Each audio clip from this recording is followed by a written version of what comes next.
दोस्तों, विवेक बिंद्रा और संदीप महेश्वरी जी की कंट्रोवर्सी पर अभी तक हम ना जाने कितनी सारी वीडियो बना चुके हैं। लेकिन आज का वीडियो थोड़ा अलग होने वाला है और शायद आप ये भी कहें वीडियो देखने के बाद कि मैं विवेक बिंद्रा जी को सपोर्ट कर रहा हूं। जबकि अभी तक जितनी भी मैंने वीडियो बनाई है उसमें उनकी खामियों के बारे में बात की है कि किस तरह से उनकी कंपनी ने उन्होंने मिलकर बहुत सारे लोगों का पैसा डुबाया है और बहुत सारे लोगों को लॉस बियर करना पड़ रहा है, जिसकी वजह से उन बच्चों का सिविल स्कोर खराब हुआ। आज भी वो लोन की किस्तें चुका रहे हैं। लेकिन आज का मुद्दा थोड़ा सा इससे अलग है।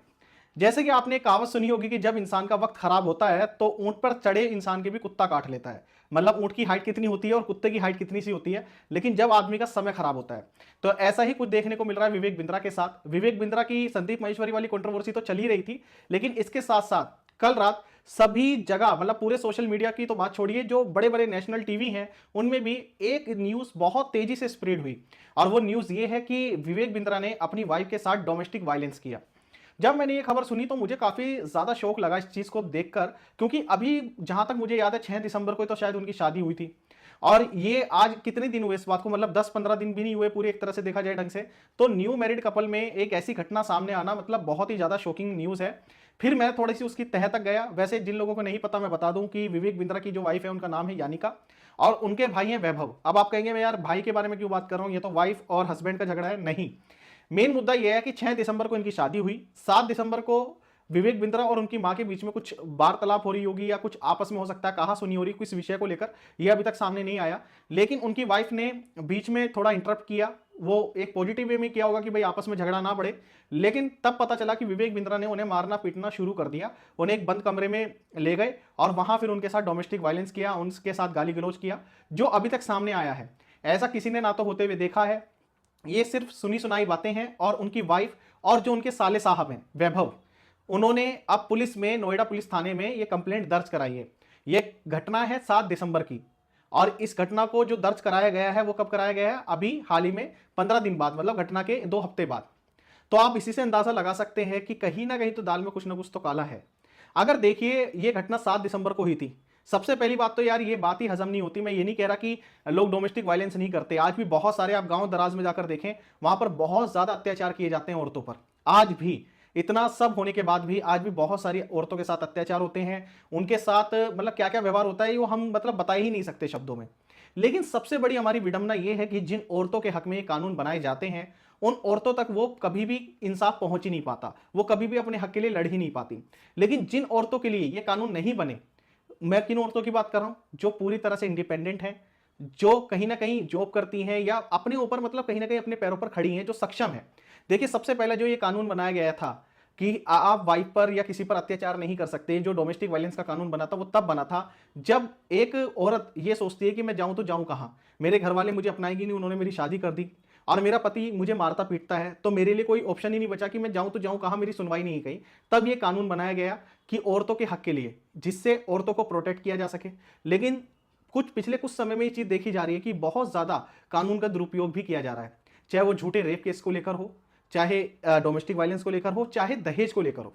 आप देखेंगे ऐसे तमाम न्यूज और तमाम आपको ऐसी खबरें मिल जाएंगी, अगर आप उनके बारे में समझेंगे जानेंगे। तो मैं ये नहीं कह रहा कि इससे आदमी जो गलत कर रहे हैं वो जस्टिफाई हो जाता है, बिल्कुल भी जस्टिफाई नहीं है। और मैं ये कहता हूं बहुत ही गलत है। अगर विवेक बिंद्रा ने ऐसा कुछ किया है, जो कि अभी सुनने में आ रहा है, उनकी वाइफ ने ये क्लेम किया है कि मुझे बहुत ज्यादा मारा गया, मेरे शरीर पर कई जगह नील पड़े हुए हैं और एक कान से मुझे सुनाई देना भी बंद हो गया, तो यानी कि इससे आप समझ सकते हैं कि कितना ज्यादा डोमेस्टिक वायलेंस किया गया होगा। ऐसा तो है नहीं कि 1-2 थप्पड़ मारे होंगे और उन्हें छोड़ दिया गया होगा, तो कहीं ना कहीं बहुत ज्यादा मार पिटाई हुई है।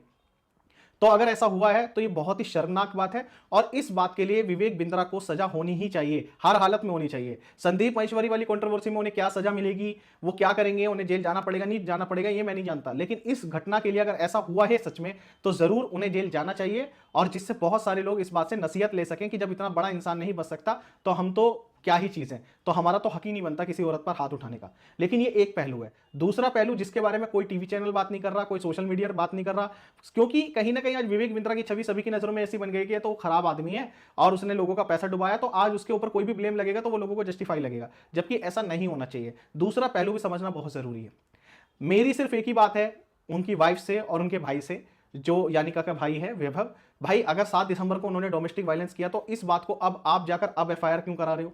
इतने दिन आप क्या कर रहे थे। इसके साथ ही अगर चलो आपने अब एफआईआर कराई, आप ये कहो कि भाई पुलिस ने हमारी सुनवाई नहीं की थी, ये नहीं किया था, तो आजकल तो सोशल मीडिया का जमाना है, तो आपने इसके बारे में कहीं भी अपडेट क्यों नहीं किया। कहीं आपने फेसबुक पे डाला हो, कहीं कुछ डाला हो, कुछ ऐसा किया हो। और इसके और तह तक अगर आप जाएंगे तो दोस्तों आपको पता चलेगा कि ये शादी असल में हुई कैसे। इसके बारे में ज़्यादा मुझे भी जानकारी नहीं है। देखो आज की डेट में ना किसी भी एक पक्ष को हम सुन लेते हैं और हमें लगता है कि वो ही पूरी तरह से सही है, ये चीज़ पूरी तरह से गलत है। आज की डेट में मैं ये विवेक बिंद्रा को कहीं डिफेंड नहीं कर रहा, बिल्कुल भी नहीं कर रहा, और ऐसे लोगों को सख्त से सख्त सजा मिलनी चाहिए। लेकिन उन औरतों को भी उतनी ही सजा मिलनी चाहिए जो झूठा केस करते हैं किसी भी आदमी पर, चाहे वो शादीशुदा हो, चाहे वो अफेयर में हो। अगर वो किसी पर झूठा रेप केस करती है और वो अपनी मर्जी से उसके साथ संबंध बनाती है, तो ऐसी औरतों को भी उतनी सख्त से सख्त सजा मिलनी चाहिए। ये नहीं कि आपका ब्रेकअप हुआ, आपने 2 पैसे के लालच में उस पर झूठा रेप केस लगा दिया। इसके अलावा जो शादीशुदा महिला भी हैं वो भी, अभी रेमंड का आपके सुनने में आया होगा कि जो रेमंड का लड़का है, मैं नाम उसका जानता नहीं है, बड़ा गोरा चिट्टा सा है, बेकार सा। बेकार मैं इसलिए कह रहा हूं क्योंकि उसने अपने बाप को ही अपने घर से निकाल दिया, क्योंकि उसके बाप ने जीते जी और सारी जायदाद उसके नाम कर दी थी। तो वो इतना, मतलब क्या ही कहें उसके बारे में, बात ही करना बेकार है। लेकिन उसकी वाइफ ने भी उसके ऊपर डॉबरी का केस डाला हुआ है। 70% की वो मांग करती है कि रेमंड जो कंपनी उसके बाप ने खड़ी करी, चलो वो उसका बेटा था तो वो कंपनी उसे मिल गई, लेकिन उसकी वाइफ जिसे जुम्मा जुम्मा भी 4 ही दिन हुए आई उसकी लाइफ में, 5-7 साल से 10 साल से भी चलो वो जानते हो अफेयर में हो, शादी कर ली, तो उसकी वाइफ ने जो कंट्रीब्यूट नहीं किया कंपनी में, कुछ एक ईंट नहीं लगाई, कुछ खड़ा नहीं किया, उसके बाद भी वो 70% का दावा करती है कि 70% प्रॉपर्टी उसे मिलनी चाहिए। तो कहीं ना कहीं आप इस बात को माने या ना माने, कानून का देखो दुरुपयोग तो हो ही रहा है, और दोनों तरफ से हो रहा है, चाहे उसमें आदमी हो चाहे औरत हो। और मेरे हिसाब से ये चीज पूरी तरह से गलत है। मैं इस बात को बिल्कुल भी कहीं से कहीं तक भी सही नहीं ठहराऊंगा। हाँ, दोनों पक्ष को सुनना चाहिए। और विवेक बिंद्रा जी, अगर कहीं आप सही है, देखो ऐसा तो है नहीं कि कोई भी इंसान न्यू मैरिड कपल है, अभी उसकी शादी हुई है, अगले दिन ही वो औरतों पर हाथ उठाने लग जाए, उसे मारने पीटने लग जाए। ऐसा फिल्मों में अक्सर हमने होते हुए देखा है, पुरानी फिल्मों में खासतौर पर, लेकिन असल जिंदगी में ऐसा नहीं होता। और वो कोई एक ड्रंकर पर्सन नहीं है जिसके बारे में हम बात कर रहे हैं, वो बहुत सुलझा हुआ और बहुत दिमागदार समझदार आदमी है। अगर उस इंसान ने स्कैम भी किया इतना बड़ा, तो वो इंसान आप इतना समझ लीजिए कि उसे पता है कि पब्लिकली अपनी इमेज को कैसे मेंटेन करना है। तो वो ऐसा तो है नहीं कि 6 दिसंबर को शादी करेगा और 7 दिसंबर को अपनी पत्नी को मारना शुरू कर देगा। कितना ही घटिया आदमी हो शुरुआत में तो कुछ महीने, और कितनी घटिया औरत हो शुरुआत में तो कुछ महीने वो दिखावा करते ही करते हैं, अपने ससुराल में या अपने मायके में, जहां भी आप कह सकें इस बात को। अभी तक जितनी वीडियो हमने बनाई है वो विवेक बिंद्रा के खिलाफ है, और आगे भी मैं उनके खिलाफ बोलता रहूंगा, क्योंकि कहीं ना कहीं आप वो माने ना माने इस बात को, गरीबों की हाय तो लगी है उन्हें। और ये गरीबों की हाई का नतीजा है कि आज जो इतना बड़ा एम्पायर उन्होंने खड़ा किया, इतनी मेहनत से किया, इतने करोड़ों रुपए लगाए, वो सब धाराशायी हो जाएगा, क्योंकि भगवान के घर देर है अंधेर नहीं है। तो विवेक बिंद्रा जी इस बात को समझ लीजिए। लेकिन अगर आपने ऐसा कुछ किया है और बेवजह, जिसका कोई कारण नहीं है, चलो भाई एक होता है कि हमारे सामने एक कारण है कि उसने मेरी माँ को ऐसा कहा वैसा कहा, या कुछ भी है, हाथ तो तब भी नहीं उठाना चाहिए, कुछ भी बात है। मैं सिर्फ ये बात कहना चाहता हूं कि कहीं ना कहीं ये दूसरा पक्ष भी जानना हम लोगों के लिए जरूरी है। सिर्फ ये कि एक इंसान आकर कैमरे के आगे रोना धोना शुरू कर दे और ये दिखाना शुरू कर दे, देखो मेरे, जबकि मैंने उनकी वीडियो देखी है, आप भी देख सकते हैं, मुझे तो कहीं ऐसा कुछ खास जख्मों का निशान नहीं दिखाई दिया। बाकी मीडिया भी बहुत बड़ा चढ़ाकर बताता है, हमारा टीवी मीडिया या हमारा न्यूज़ मीडिया कितना बिका हुआ है हमारे इंडिया का, ये हम सब जानते हैं। तो इसमें कोई दो राय की बात नहीं है। वो पैसे के लिए कैसे कैसे न्यूज़ को दिखाते हैं। आदि पुरुष जैसी फिल्म को भी शुरुआत में कुछ क्रिटिक्स ने बहुत बढ़िया बताया, इन्हीं सो कॉल्ड टीवी चैनल्स की मैं बात कर रहा हूँ, न्यूज़ चैनल्स की, तो उसी से आप अंदाजा लगा सकते हैं। तो ये सब बेकार की बातें हैं, आप इस न्यूज़ में या इन सब लफड़ों में मत पड़िए। लेकिन अपने पैसे के लिए, जो आपने पैसा लगाया है, जो आपका पैसा डूबा है, उसके लिए आवाज़ उठाइए और उसके लिए उनकी कंप्लेंट जरूर कीजिए विवेक बिंद्रा की। और मैं भी आपका पूरा सपोर्ट करूंगा इस चीज़ के लिए।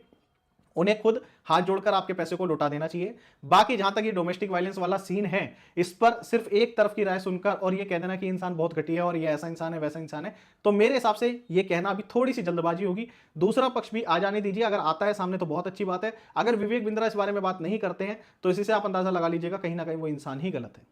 तो दोस्तों, आपको मेरी राय कैसी लगी और आपको कहीं ना कहीं क्या ये बात लगती है कि आज की डेट में वुमेन की तरफ से भी कानून का बहुत ज्यादा दुरुपयोग किया जाता है? आपकी भी आसपास अगर कोई ऐसी घटना हुई है तो वो प्लीज कमेंट बॉक्स में जरूर हमारे साथ शेयर कीजिए। बहुत बहुत धन्यवाद आपका ये वीडियो देखने के लिए, और ऐसे ही जुड़े रहिए नमोकार न्यूज चैनल से, सब्सक्राइब कीजिए।